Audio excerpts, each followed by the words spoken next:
안녕하세요. PP 채널입니다. 마태복음 21장을 보면 다른 지역에서 공생애 사역을 하시던 예수님께서 하나님의 때가 되어 십자가 구원을 이루시기 위해 예루살렘 성으로 들어오십니다.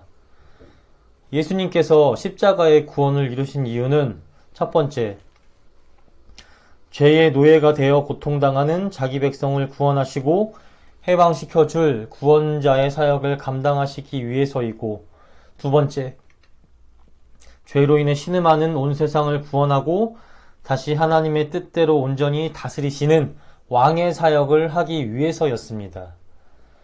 죄로 인해 타락하여 죄의 노예가 된 인간을, 이러한 인간으로 말미암아 고통당하는 온 세상을 구원하시고 다시 하나님의 온전한 통치를 회복시키기 위해 예수님께서는 십자가의 구원을 이루셨습니다.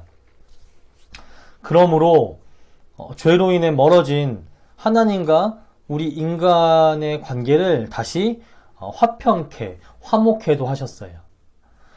예수님은 이렇게 온 세상의 구원자로서, 왕으로서 이 세상에 오셔서 십자가의 구원을 이루셨습니다. 그러면 어떤 방법을 통해서 예수님은 십자가의 구원을 이루셨을까요? 네, 자신을 가장 겸손히 낮추는 방법으로, 비하하는 방법으로 이루셨습니다. 예수님은 온 세상의 구원자이시자 왕이시잖아요. 또 신이시잖아요. 그런데 그런 분이 비교할 수 없이 낮은 자기가 만든 창조물인 우리 인간의 몸을 입고 무한하고 영원하신 하나님이 유한하고 썩을 우리 인간의 몸을 입고 이 땅에 와서 인간의 죄를 용서하기 위해 대신 죽으셨습니다.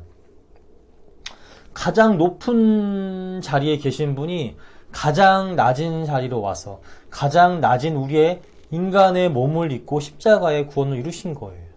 그러면 이보다 더 큰 겸손이 어디 있으며 이보다 더 큰 자기 비하가 어디 있겠습니까?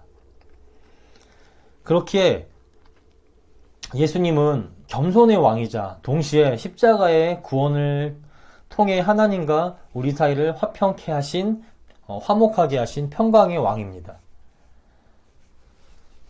그러면 이제 본론으로 들어와. 예수님께서 십자가의 구원을 이루시기 위해 나귀를 타고 예루살렘 성으로 들어오십니다. 그런데 이게 상식적으로 맞지 않는 그런 그림이에요. 왜냐하면 당시의 왕들은 나귀를 잘 타지 않았어요. 일반 백성들이 기르고 운송 수단으로 사용하는 대중적인 다른 가축에 비해 급이 낮은 동물이었기 때문에 왕들은 나귀를 잘 타지 않았습니다. 지금 예수님은 온 세상의 구원자로서, 온 세상의 왕으로서 지금 예루살렘 성으로 입성하시는 거잖아요. 그러면은 멋진 동물, 예를 들어 뭐 멋진 말 같은 걸 타고 이렇게 당당한 모습으로 예루살렘 성 안으로 들어오는 게 우리가 생각하기에는 맞는 이미지인 거잖아요. 근데 예수님은 그렇게 하지 않으시고 가장 하찮게 여겨지고 급이 낮게 여겨지는 나귀를 타고 예루살렘 성으로 들어오셨습니다. 왜 예수님은 나귀를 타고 예루살렘으로 들어오셨을까요? 네, 그 이유는 첫 번째, 예수님은 구약에서 말하는 하나님의 예언을 성취하기 위해 나귀를 타고 예루살렘 성으로 들어오셨습니다. 제가 마태복음 21장 4절에서 5절 말씀 읽어드릴게요.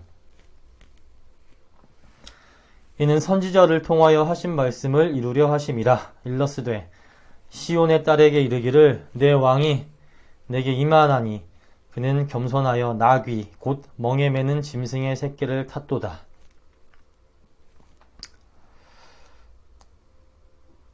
21장 4절 말씀을 보면 구약의 선지자가 예언한 말씀을 이루려 한다라고 말합니다. 그러면 그 구약의 선지자가 예언한 말씀이 뭐냐? 네, 21장 5절에 보면 이스라엘의 구원자는 나귀를 타고 온다는 겁니다. 이 마태복음 21장 5절 말씀은 스가랴 9장 9절 말씀을 인용한 거예요. 이스라엘의 구원자가 나귀를 타고 올 것이라는 구약의 말씀을 인용한 것입니다. 예수님은 하나님의 이 말씀을 성취하기 위해 구약 성경에 쓰여 있는 그대로 나귀를 타고 예루살렘 성으로 들어오신 거예요. 자신이 구약에서부터 예언되어진 진정한 구원자이심을 나타내기 위해 하나님이 약속이 이루어졌다는 것을 보이시기 위해 구약의 말씀대로, 하나님의 말씀대로 나귀를 타고 예루살렘 성으로 들어오신 것입니다. 그러므로 보아라, 내가 구약에서부터 예언되어진 너희의 구원자이다. 그러니 나를 믿어라. 이런 메시지를 던지시는 겁니다. 그러면 이런 모습을 본 유대인들은, 구약에 능통했던 유대인들은 어떤 생각을 했을까요? 아마도 이런 생각을 했을 것입니다. 우리의 구원자는 나귀를 타고 온다고 했는데 예수님이 나귀를 타고 오네? 저분이 우리의 구원자인가? 네. 예수님은 이렇게 자신이 구약에서부터 예언되어진 진정한 구원자라는 것을, 왕이라는 것을 알리시기 위해 예루살렘에 나귀를 타고 입성하신 것입니다. 두 번째, 나귀는 겸손의 왕이자 화평의 왕이신 예수님과 어울리는 동물입니다. 앞에서 말한 것처럼 고대 근동에서 왕들은 나귀를 잘 안 탔어요. 말이나 노새를 탔습니다. 말을 가장 많이 탔어요. 우리가 영화를 보면 왕이나 장군들이 멋진 말을 타고 이동하는 모습을 볼 수 있잖아요. 그와 같이 말을 가장 많이 탔습니다. 하지만 이스라엘에서는 말이 아니라 주로 노새를 왕들이 탔습니다. 그 이유는 예루살렘 근처가 높은 산지라 말이 잘 이동할 수 있는 그런 지형이 아니었어요.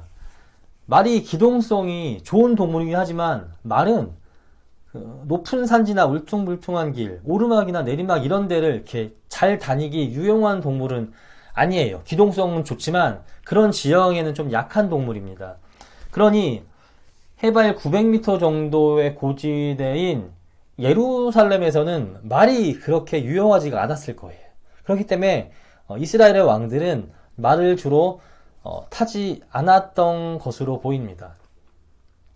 그리고 이와 더불어 한 가지 더, 하나님의 명령 때문에 말을 또 잘 타지 않았던 것으로 보여요.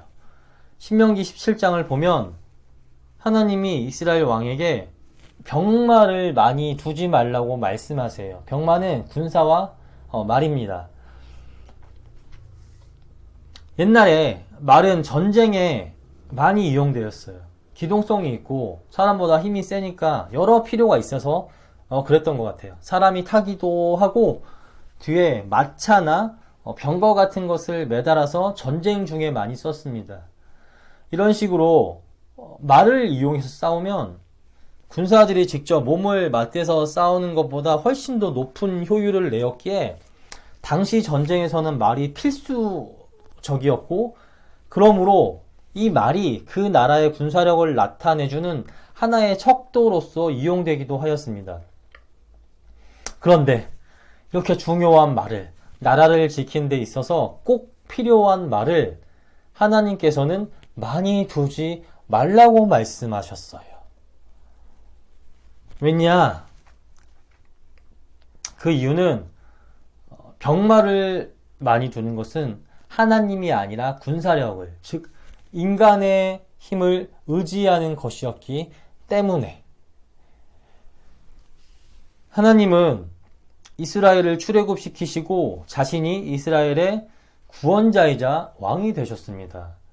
그리고 이렇게 구원한 자기 백성에게 순종하면 지켜주시겠다 약속하셨어요. 즉 이스라엘의 평화는 그들의 왕이신 하나님께 있었습니다. 그렇기에 그들이 말을 많이 모아 군사력을 키우면 그건 하나님의 약속을, 하나님의 능력을 의심하고 순종하지 않게 되는 거예요. 하나님이 지켜주신다 약속하셨는데 말을 모아 군사력을 키워 스스로 지키려 한다는 것은 하나님의 말을 믿지 못하는 그런 모양새가 되는 거잖아요. 그렇죠. 그러니 하나님께서는 말을 많이 두지 말라고 하신 것입니다.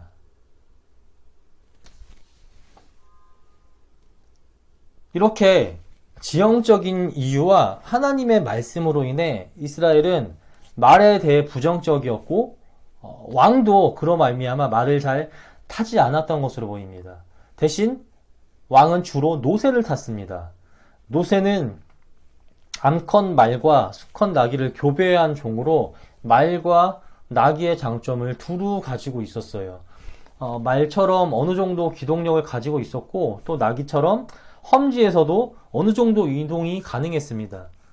이러한 특징으로 말미암아 구약 성경 열왕기서 왕들의 이야기가 나오는 열왕기서에 보면 이스라엘의 왕들이 노새를 탔다는 이야기가 자주 나와요.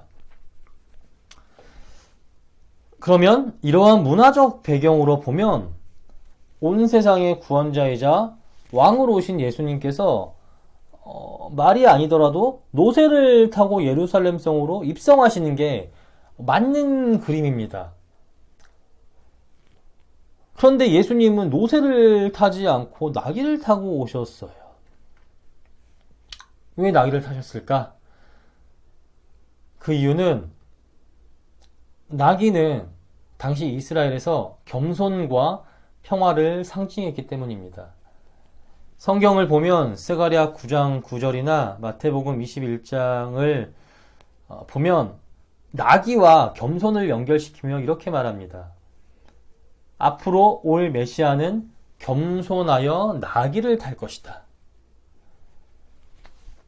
앞에서 말한 것처럼 나라의 중심부가 산지인 이스라엘에선 나귀는 일반인들에게 운송수단으로서 탈 것으로서 꼭 필요했던 동물이자 가장 친근한 동물이었어요. 하지만 이런 쓸모와는 다르게 다른 가축에 비해 노새에 비해 더 급이 낮고 하찮은 것으로 여겨졌습니다. 그래서 아마도 이렇게 일반 백성과 가장 친근한 대중적인 가축이자 운송수단이었기에 또 다른 탈 것들에 비해 급이 낮고 하찮게 여겨졌기 때문에 나귀를 겸손과 연결시켰던 것 같아요. 우리가 제일 처음 살펴보았듯이 예수님은 온 세상의 왕이자 구원자이시잖아요. 또 신이시잖아요. 그런데 그런 분이 자기와는 비교할 수 없이 낮은 창조물인 우리 인간의 몸을 입고 유한하고 썩을 인간의 몸을 입고 이 땅에 오셔서 구원을 이루셨습니다. 자신을 철저히 겸손하게 낮추시고 비하하셨어요. 이 방법을 통해 죄로 인해 단절되었던 하나님과 우리 인간 사이를 다시 화평케 하셨습니다. 그렇기에 우리 예수님은 겸손의 왕이자 화평의 왕이십니다. 또 예수님은 인간적으로 보기에 가장 낮은 자들에게 오셔서 높은 자들이 아니라 낮은 자들에게 오셔서 먼저 구원을 베푸셨어요. 나귀가 가지고 있는 상징성과 이런 예수님의 모습이 뭔가 연관이 되지 않습니까? 겸손과 평화의 상징이었던 나귀, 겸손의 왕, 평강의 왕, 예수님. 높은 자들이 아니라 일반인들에게 가장 친근하고 필요한 가축이었던 나귀, 낮은 자들을 위해 오신 예수님. 그렇게 예수님은 자신이 구약에서부터 예언한 겸손의 왕이자 화평의 왕으로 또 낮은 자들을 위해 온 하나님의 구원자이심을 나타내시려 나귀를 타고 예루살렘 성으로 입성하신 것입니다.